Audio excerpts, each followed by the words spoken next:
so how about yourself? All right, all right.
All right.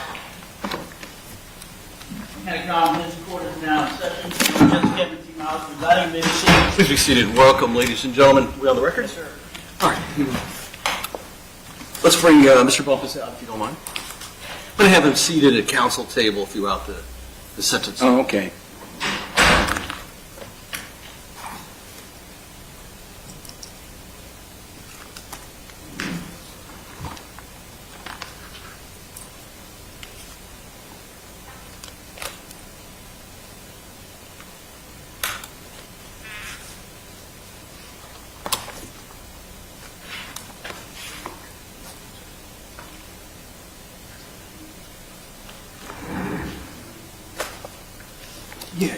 Yeah. Go ahead. Yeah.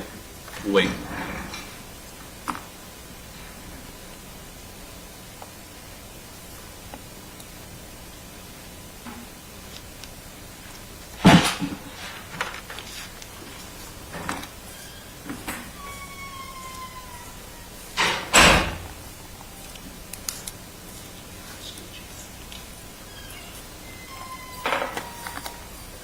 All right, we're back on the record. State of Ohio versus Jacob Bumpass. Let the record reflect Mr. Bumpass is present, represented by Mr. Sturkin. The state's present, represented by Mr. Zipper, Mr. Tharp.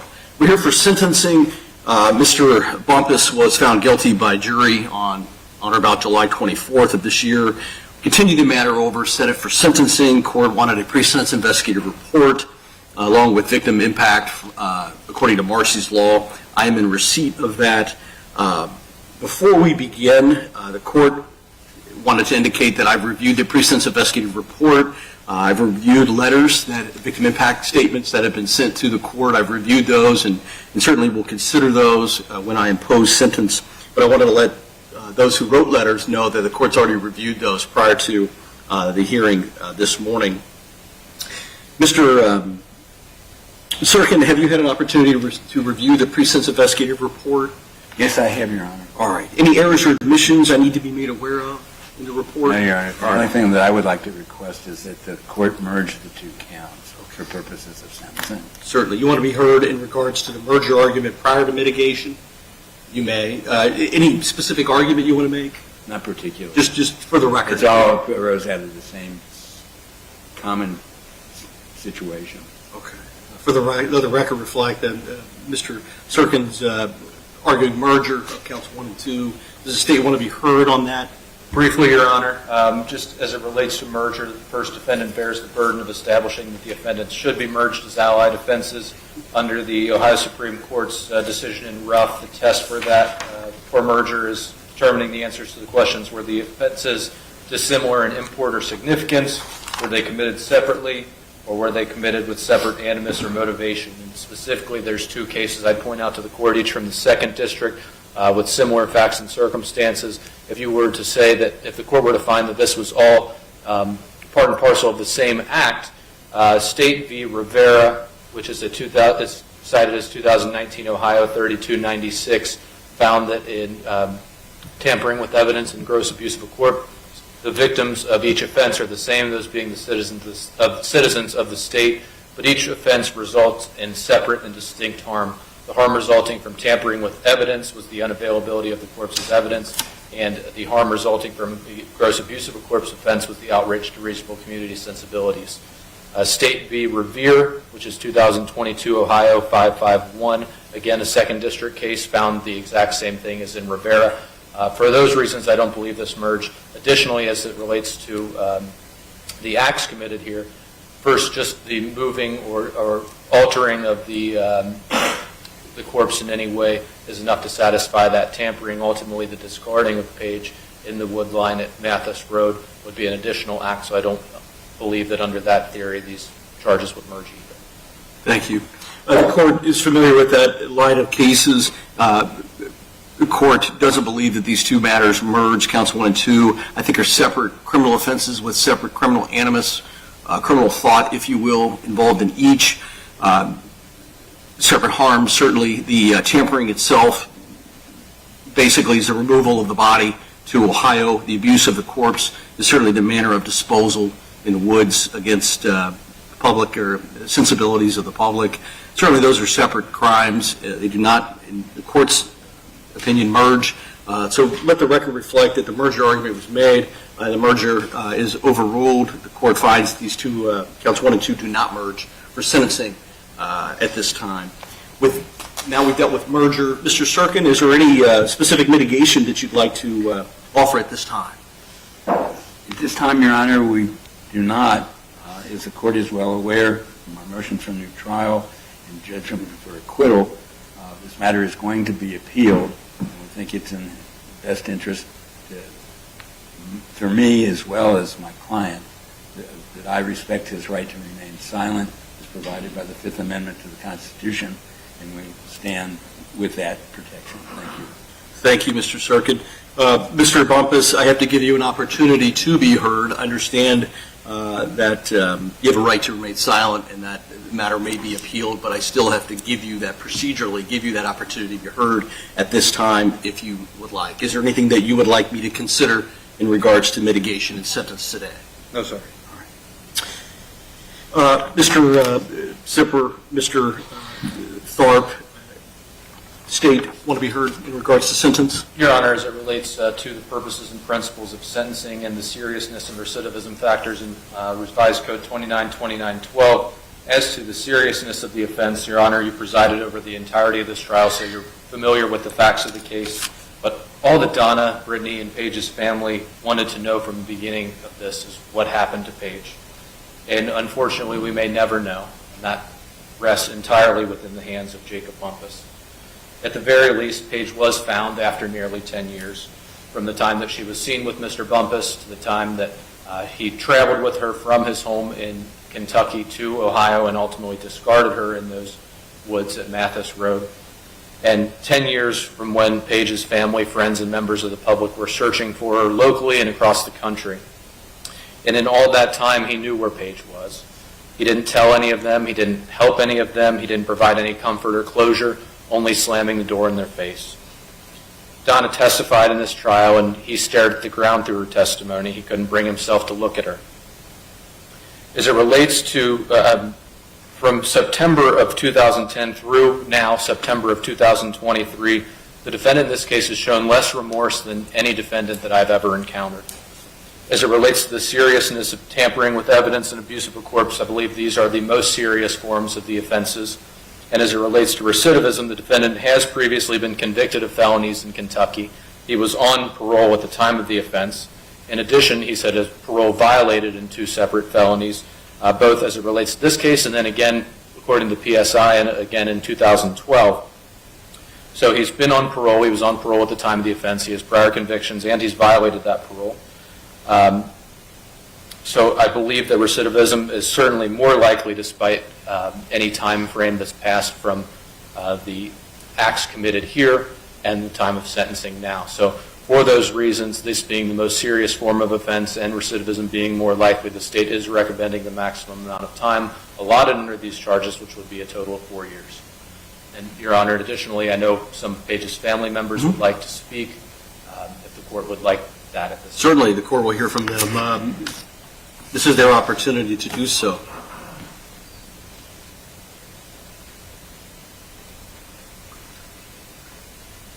Good morning. Ms. Haywood?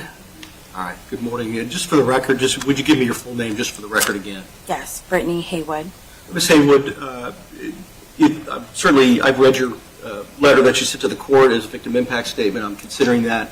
This is your opportunity to, in addition, anything you want me to consider, I will. If you would just address me as opposed to addressing the defendant directly, I'm happy to hear anything you'd like me to consider. So I would like to start with a quote by Martin Luther King, and that is, "Justice denied anywhere diminishes justice everywhere." I have another quote that I like, and that is, "When we lose someone we love, we must learn not to live without them, but to live with the love they left behind." So I wrote this out. I'm going to read it and then, just kind of go on with it. So September 23rd of 2010, that date changed the trajectory of my life indefinitely. From this day forward, things would never be the same. Life and all it entailed would immediately become dark and full of pain and anxiety. When pondering on how I would even bring myself to write this statement, a lot of emotions began to surface. How does one truly elucidate the anguish and suffering behind an entire family for the past 13 years of their life? No amount of words spoken or tears cried could truly encompass the deep, raw, and real sadness behind this loss. Paige was a vibrant, free-spirited, beautiful 17-year-old girl. She loved life and all the people in it. She viewed life through a rose-colored lens and offered trust to people who did not deserve it, an ounce of it. Paige loved to sing loudly in the car with the windows down in the summer months and the same volume in the winter months too, but with the windows up. Music so loud you will be forced to dance. I believe she danced before she ever even walked and remained dancing every chance she got until the day she died. She got that honest from her dad, which leads me to my next mournful thought. Our father passed away back in 2017, with Paige still a missing and endangered teenager. She had been missing for 7 long years at this point, with no clues or solid leads or ideals as to where she may have been. Our dad died from a broken heart. Just a short time after his passing, our grandmother, his mother, also passed. And just like him, we know her death was the direct result of a broken heart. For nearly 10 years, I would wake at night feeling terrified by yet another lucid and disturbing dream. And I'm going to not read what I had initially wrote because it is just too graphic. But to sum it up, I would have these dreams all the time about my sister being torn apart by animals in the woods. And this is not something that you can get out of your head. It just plays and plays and plays and plays and plays. Many times I would wake just drenched in sweat to the point of becoming physically ill because the nightmares and the dreams were so real. And like I said, this is not something that can be controlled or changed or stopped. It just has become the normal pattern of sleep for years. Paige left behind a daughter who was 2 years old when this happened. She has little to no memories of her mom, and she has to live the rest of her life without knowing a mother's true unconditional love. She'll never have. And she's struggling right now as a result of that.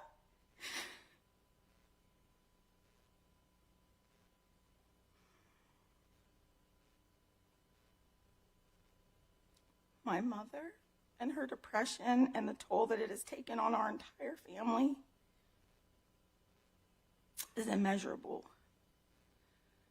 This has kept my siblings within the confines of poverty and the anxiety having been passed down to my younger siblings who now struggle in a world that is hard to understand.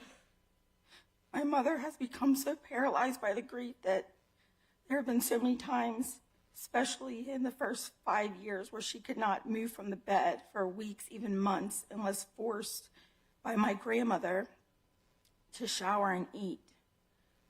This takes a toll on a person and an entire family just having to witness this alone. All of the children as well, living in the home that, no fault of my mother's, just being so grief-stricken, these kids were not getting what they need. And now that is something that, childhood trauma stays with you.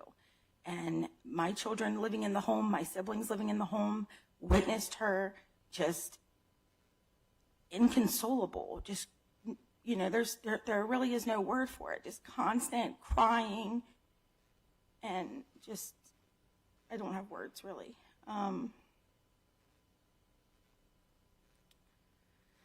It is unexplainable and it is unimaginable unless you've dealt with it yourself. You could probably never really grasp the depth of it. As for my grandmother, who played a major role in mine and my sister's lives, this has affected her in ways that words can also not, I can't articulate it. Seeing her child, my mother, go through this, and all of us, and then her being the backbone of our family. She would hang posters until her hands would bleed and then go to work all day long. And then get up and do it again, to the point where Covington police were telling her, like, you have to stop, this is private property or this and that. Her car was covered from top to bottom with Paige's poster. She was in over the Rhine in ghettos with no fear, just hanging posters relentlessly.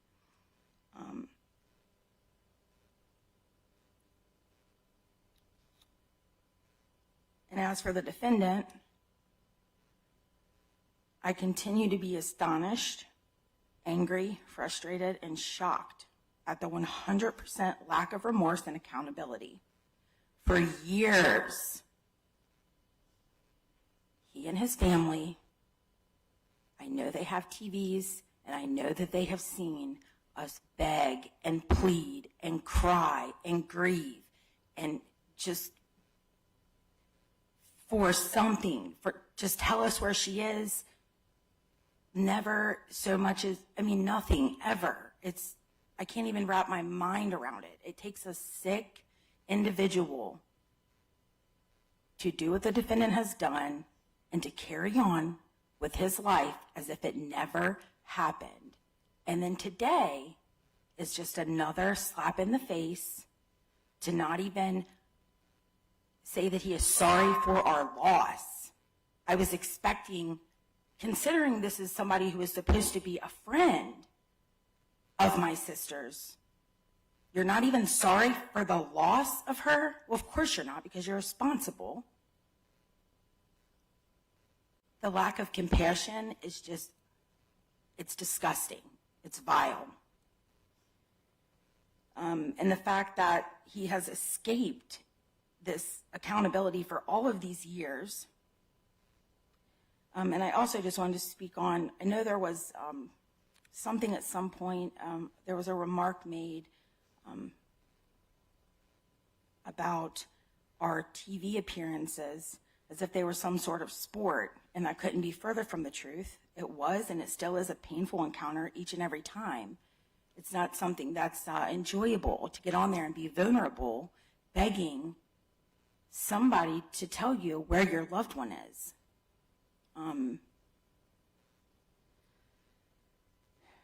So I would like to end this with another quote. I wanted to, actually, one more thing before I do that. As far as forgiveness goes, I'm going to leave that to God. I find it hard to, and I'm a Christian, but I find it hard to even hold that space in my heart for any sort of forgiveness when there has been no acknowledgement, no remorse, ever. So, and I will talk with God about that on the day that I meet him. If I'm wrong for that, I'm sorry, but I just cannot even go there. And I will end with this. This is another quote from Martin Luther King Jr. It may be true that the law cannot change the heart, but it can restrain the heartless. Thank you. Thank you, Ms. Hayward.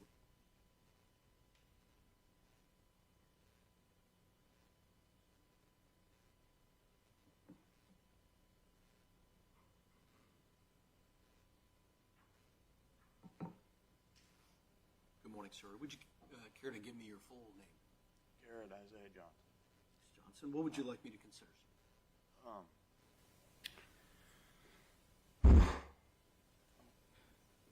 Well, first I want to say that my sister, she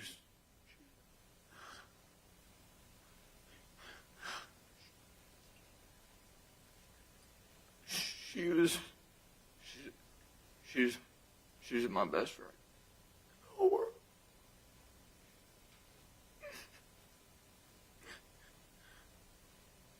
She protected me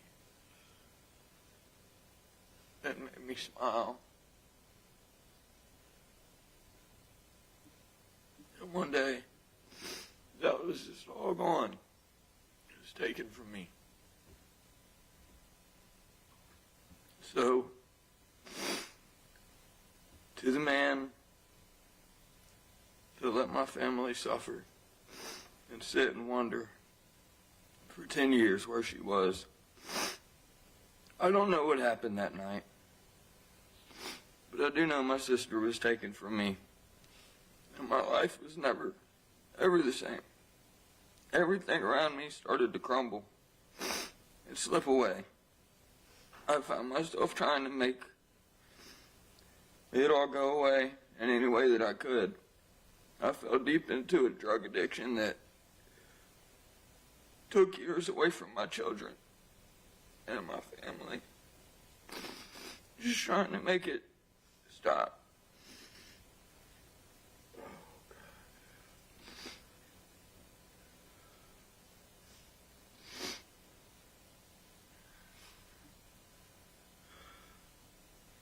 That Paige went missing. All the pain that it brought on my life at such a young age, it wasn't just that it hurt that she was gone. It was that my family fell apart. And my childhood slipped away so fast for me to grab a hold of it. I had to grow up fast, but I didn't know what growing up meant, so I ended up hurting myself and everybody that I loved. But still, even then, I wouldn't take any of it back. The way my life worked out gave me my relationship with Jesus Christ. And he saved me from all the pain in the world. Took it away like no drug ever could. Without what I went through, I would never have that relationship with Jesus. And for that today, I'm grateful. For a long time, I would sit and think about how much I hated the person that did this to her. I would think about awful things. If she was okay. If she was safe. Things in my head that would play out. Horrible things. But today, now at 24 years old, I was 10 or 11 when she went missing. Now I pray for the person that did this to her, and I do forgive them. And I pray that they would find Jesus, and that he would put conviction on their heart, and that they would do the right thing. I pray that I would see their face in heaven one day, because they can be forgiven of their sins too, if they put their faith on the Lord Jesus, even though they don't deserve it. He will save you. So I pray that you would turn to Him and repent before it's too late. I hope that He finds it in His heart to man up and apologize to my family for letting us suffer for so very long, for letting it get so far, and for treating her like a piece of trash to be thrown away. I pray that the grip of the evil one and his demons would lose their hold on him, and that Jesus Christ would bring salvation to his life, so that they might be a vessel for the Lord. For I don't wish hell on my worst enemy, and I know in my heart that Paige would want me to forgive and do the right thing like a real man would do, like a grown man would do. So that is what I'm doing here. Today I forgive whoever did this to my sister, and I pray that they would humble themselves before the Lord and end this once and for all. And I also today have a Bible verse that I want to read to the court, and it's 1 Samuel chapter 2, verse 1 through 10. It says, "My heart rejoices in the Lord. The Lord has made me strong. Now I have an answer for my enemies. I rejoice because you rescued me. No one is holy like the Lord. There is no one besides you. There is no rock like our God. Stop acting so proud and haughty. Don't speak with such arrogance, for the Lord is a God who knows what you have done. He will judge your actions. The bow of the mighty is now broken, and those who stumble are now strong. Those who were fed are now starving, and those who were starving are now full. The childless woman now has 7 children, and the woman with many children wastes away. The Lord gives both death and life. He brings some down to the grave, but He raises others up. The Lord makes some poor and others rich. He brings some down and lifts others up. He lifts the poor from the dust and the needy from the garbage dump. He sets them among princes, placing them in seats of honor.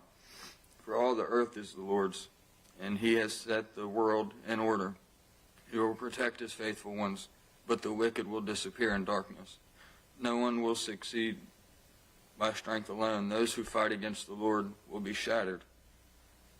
He thunders against them from heaven. The Lord judges throughout the earth. He gives power to His king and increases the strength of His anointed one. Amen. That's what I have for you today. All right. Thank you, Mr. Johnson. I appreciate that.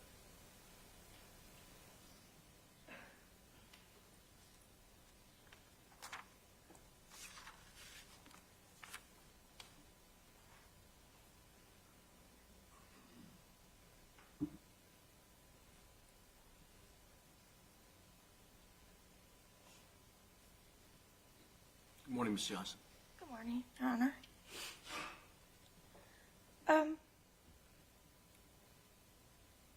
I just come to you today and asked to please give him the full sentence.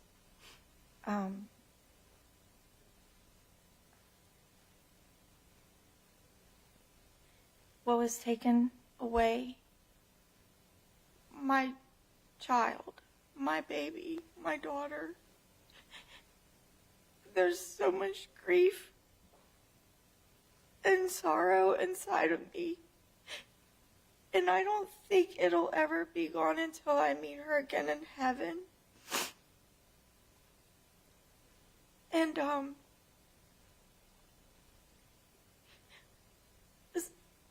he took that from us. I just wish he knew how much pain and suffering that he caused, and I wish that he would apologize. I want to forgive him because I know that's what God wants me to do. Paige is in heaven and she wants us to be forgiving. But I still hope that the 4 years is enforced upon him so that he can have time to think about his actions. Because Paige was found in 2020, it's now 2023. We still have not recovered her. That's 3 years. He's only facing 4 years, which is nothing. It's really not enough time for what he took away from so many people. And my granddaughter is suffering so much now that she's a teenager. I would like the defendant to know that Paige's little girl is living in hell. Me, I've been living in hell and I can handle that here on earth. I know someday I'll be in heaven with my daughter and this will all be gone and over with.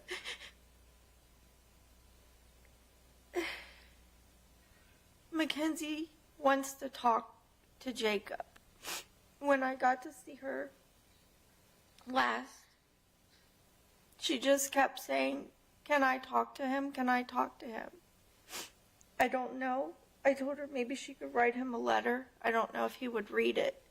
But she's a 15-year-old little girl who lives in a home with her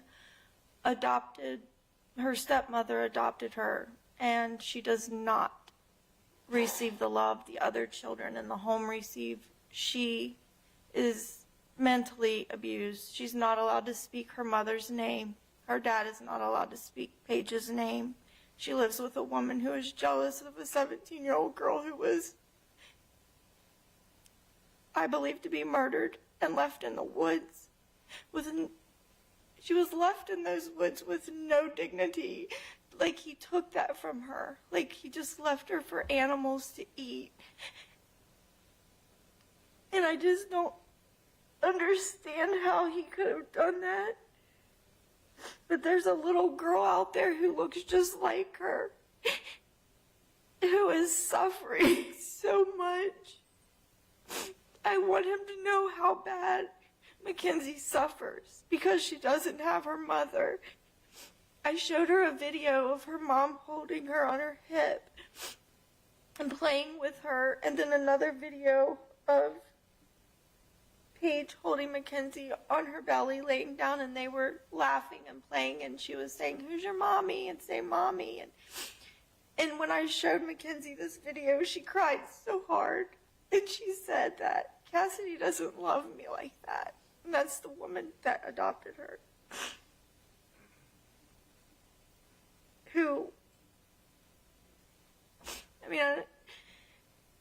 It's just so very sad that I lost my daughter, and this is happening to my grandchild because she has suffered so much.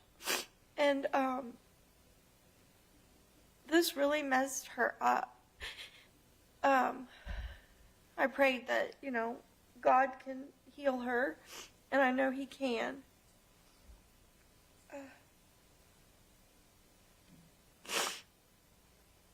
I just wish that Jacob could understand how many people this has hurt and how it's affected lives, and especially Mackenzie's, who is a child. And Paige wasn't much older. She had a birthday August 29th. She just turned 17. September 23rd, she was gone. She didn't even get to be a 17-year-old for a whole month. She had a whole life ahead of her. She had a daughter that needed her so much. That little girl needs her right now, and she's not here because somebody, I don't know what.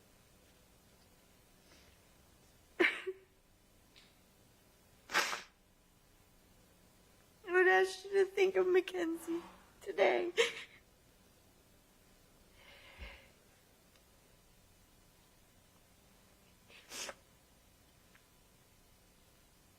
Her life could have been so different with a mother, a real mother who loved her in her life.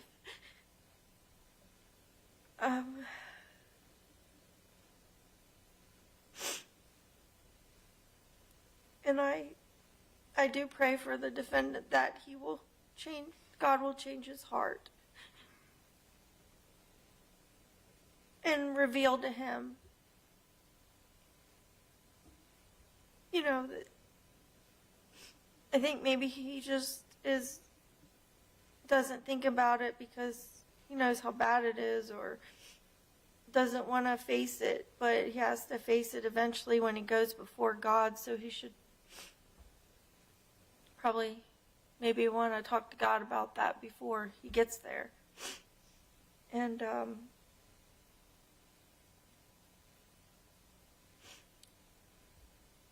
I just want to say that Paige's life is worth so much more than just the 4 years that he's facing. That's nothing, and I think he should just take it. And my opinion, if he fights it, that's longer. We can't get her remains. We can't have a celebration of life or funeral or anything. Like, he's just holding us up on that. I don't understand why. I can't wrap my head around why you can't. 4 years is such a small amount of time. I just ask that he would just accept it and go do it and not fight this, so we can take Paige home and celebrate her life. And that's all I have to say. Thank you, Ms. Johnson. Thank you, Judge. Thank you. Is that it for the state? It is. And certainly the court will consider that, along with the victim impact statements that I received from Ms. Haywood and Ms. Johnson. The court has, in anticipation of today's sentencing, reviewed and considered the purposes and principles of felony sentencing. I certainly presided over the trial, the entirety of the trial. I heard the evidence firsthand.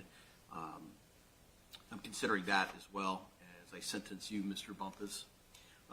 Identifying what I've reviewed, certainly the pre-sentence investigative report, victim impact statement, letters that have been received from family members. Looking at the purposes and principles of sentencing, first thing I have to look at is Mr. Bumpass's prior criminal contacts, if any, and he does have criminal contacts as an adult. Back in 2007, he was convicted of theft by unlawful taking in Kenton County, Kentucky. Ultimately, it appears that he was convicted of that offense in 2007. In December of 2007, there was a robbery offense, which was reduced down to a theft by unlawful taking, and he was sent to prison in Kentucky. So that's the first Department of Corrections number he has. So he served a prison term previously on that. And in 2008, November of 2008, another theft by unlawful taking charge, where he was incarcerated in Kentucky prison on that as well. So the record reflects two separate prison numbers, two separate prison stints for Mr. Bumpass. So he's committed prior criminal acts and he served prior prison terms. The court has to look at the offenses to determine whether they are the seriousness level of them. Not obviously any felony is serious, but the legality of, there's a legal terminology, if you will, in regards to seriousness factors. Statutory language that the legislature gives us, there's certain factors the court has to look at to see if an offense is more or less serious than conduct normally constituting the offense, or offenses that typically occur. As far as serious factors under 29-29-12, after reviewing those, the court is going to find that the offense, certainly both offenses, in my opinion, are more serious than conduct normally constituting the offense. One of the factors is certainly relationship that you had with the victim here facilitated the offense. This is someone that you were friends with at the time of the commission of the offenses, that trusted you, and your relationship facilitated the offenses in the court's opinion.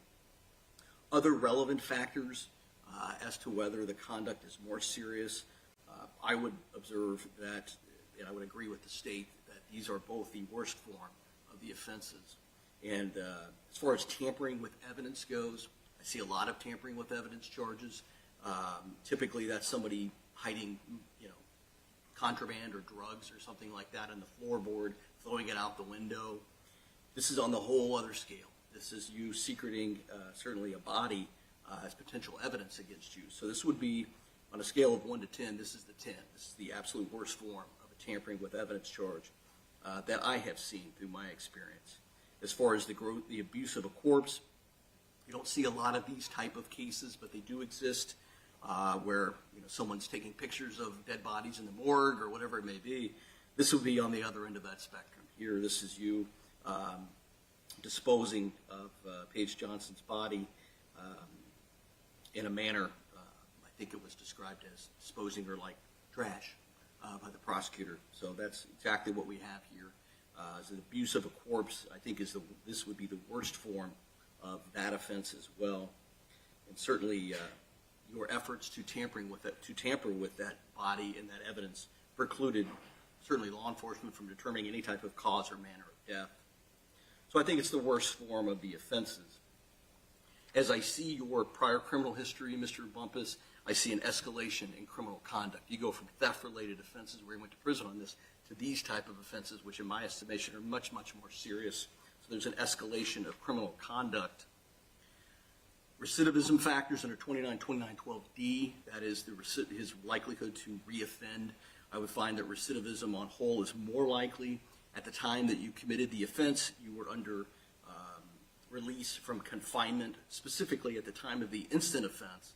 You were on post-release control and or parole through Kentucky authorities. So under their supervision, you committed these offenses, which makes recidivism more likely.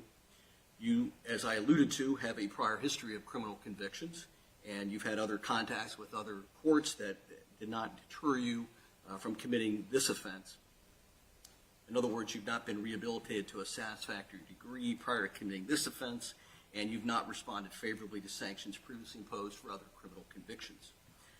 Last, but certainly not least, as far as the recidivism factors, the court finds that you show no genuine remorse for your conduct. The count 2 is a felony of the 5th degree. The court will certainly overcome presumption for community control or probation. This involves, again, I believe, the worst form of the offense. And you committed this offense while you were serving or under previously sanctioned from a prison term on parole. And you've committed that offense while under sanction from parole, and you've previously served a prison term, which allows the court to overcome a presumption for prison on a felony of the 5th degree.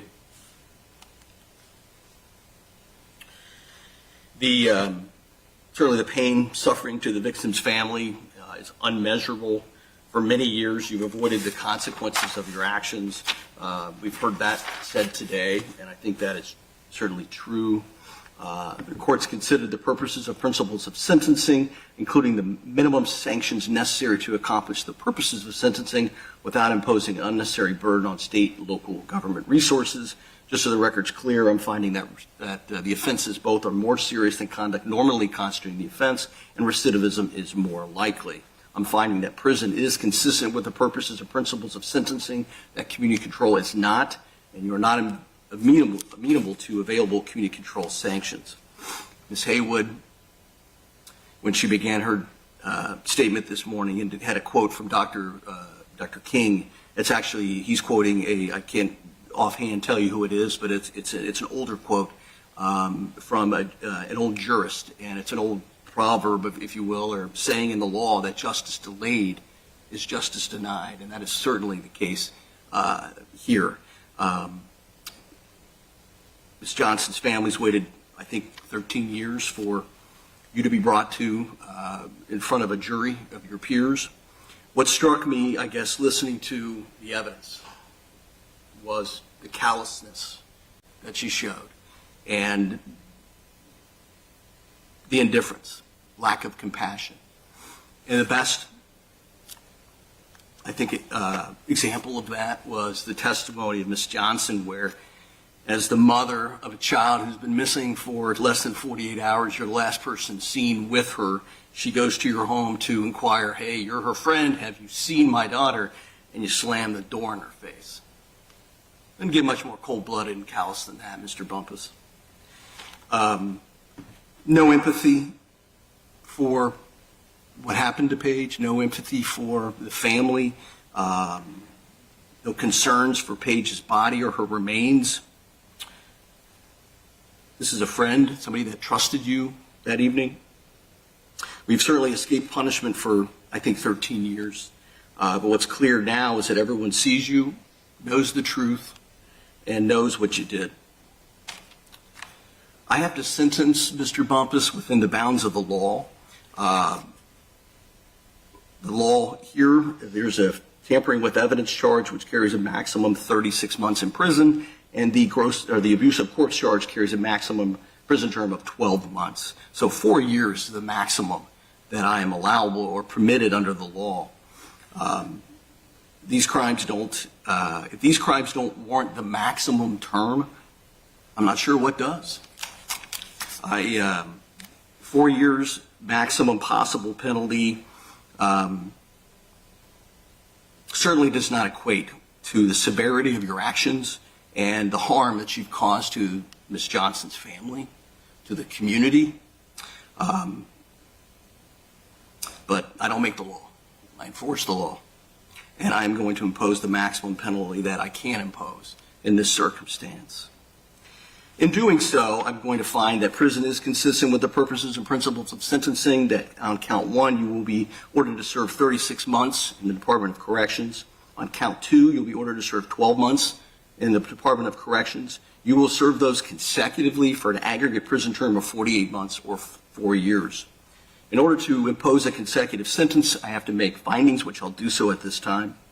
Court finds that consecutive sentences are necessary to protect the public from future crime from you and to punish you. That consecutive sentences are not disproportionate to the seriousness of your conduct and to the danger that you pose to the public.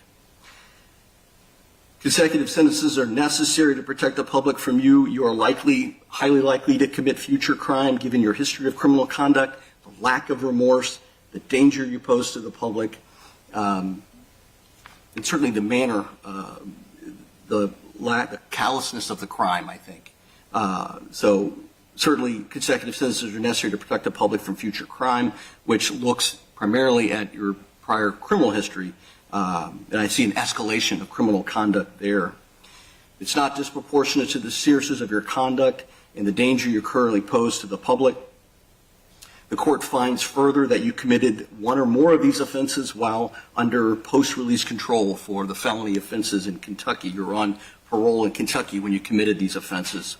In addition, at least 2 of the multiple offenses committed here as part of one or more courses of conduct, and the harm caused by 2 or more of the multiple offenses so committed was so great or unusual that no single prison term for any of the offenses committed as part of the course of conduct would adequately reflect the seriousness of your conduct. These are separate individual criminal acts with different harms involved.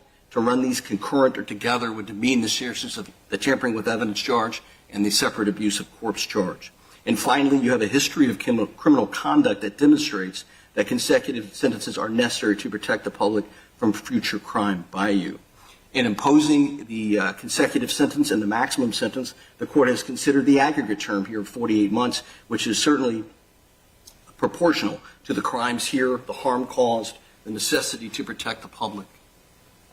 The case law the court's guided by, I have to look at the aggregate sentence, consider the number of sentences that I'm imposing consecutively. Consecutive sentences are necessary, again, to protect the public. It's dependent on your criminal history, which certainly demonstrates the need for you to be incapacitated for a lengthy term of incarceration. Each sentence on individual account should be imposed consecutively, and I have considered the aggregate term. I've made the necessity findings that I believe I need to make. I've considered the overall prison term when imposing that. Imposing consecutive sentences, I have considered each sentence on individual counts that I intend to impose consecutively on you and the aggregate term that will result. So I've considered the necessity, I've certainly considered proportionality and the aggregate term that I'm imposing for 48 months. He gets credit for 48 days that he served. Mr. Zipper, my hope is that you discuss with Ms. Johnson, Ms. Haywood, why the court cannot impose the restitution amounts that were requested. I have, Your Honor. Okay, very good. And then for those reasons, that there's lack of verification, the court can't impose it. I will not be imposing the restitution that's being sought by them in the pre-sentence investigative report. Court costs will be imposed. Post-release control when you're released from prison, Mr. Bumpass, is optional up to 2 years. If you violate that post-release control, the parole authority could return you back to prison for up to 9 months for each violation, up to a maximum of half of your original sentence here. If you're convicted of a new felony while you're on post-release control, in addition to any prison term imposed for the new felony, you could receive an additional prison term of the greater of 1 year of the time you still have remaining on post-release control. You are now ordered to serve as part of this sentence any period of post-release control imposed by the parole board and any prison sentence imposed for a violation of that post-release control. Court cost will be imposed. You certainly have the right to appeal. You're well aware of that. The conviction and the sentence of the court, if you're unable to pay for the cost of appeal, you have the right to appeal without payment. If you're unable to obtain counsel for an appeal, counsel will be afforded without cost to you as well. If you're unable to pay for the cost of documents necessary for an appeal, they'll be provided without cost. And you have the right to have notice of appeal filed timely on your behalf. The final thing I would indicate certainly is that, let me ask, Mr. Zipper, on behalf of the state, anything I omitted or failed to advise Mr. Bumpass on? I don't believe so, Judge. You know, the courts, if I had a magic wand, certainly, you know, I see the pain throughout the trial of the Johnson's family. You know, certainly we're all human beings involved in the system. I'm sentencing you, Mr. Bumpass, based upon the law and what you did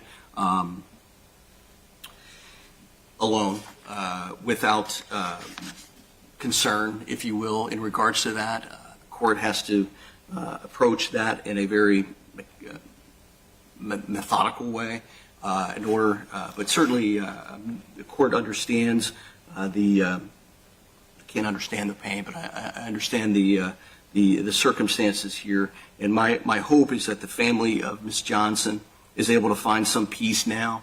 Her remains have been recovered. Now Mr. Bumpass has been sentenced to the maximum, to the fullest extent of the law that I can impose. So my hope is that they find some peace going forward. With that, he is committed to the custody for imposition of his 4-year prison term. Anything in addition, there's court cost, obviously restitution for obvious reasons is indicated. I can't impose that. He gets credit for, I think, 48 days served. Anything that I missed? I think you've covered everything, Judge. Mr. Serkin, you're filing, I think you're filing maybe an appeal. Anything that you need to make on the record before he is committed to the custody of the sheriff? No, Your Honor. Okay, very good. All right. We'll stand adjourned.